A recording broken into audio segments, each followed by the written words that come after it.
ఇదేంటి నాకు అర్థం కాదు. ఈ ఫీలింగ్ ఏంట్రా?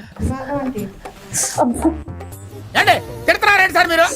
ఏంటి మమ్మీ ఇగో ఇది మాట్లాడుతుంది బూతులు దీన్నానవే. ఏమండి give respect and take respect. కాదు పవిత్ర నీకు చదివించి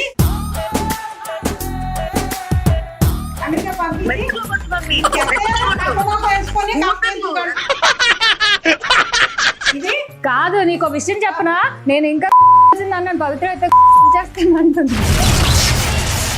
ఒడిచేస్తుంది అది అట్టుకోండి కదా, ఒడిచేసి పెడుతుంది.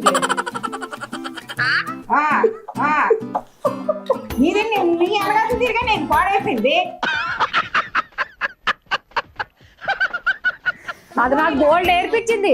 ఇవే బూతులు అంటే మరి బూతు కదా రవి అన్నాడు. నన్ను నిల్వ చేయకండి సార్, మీకు దండం పెడతాను.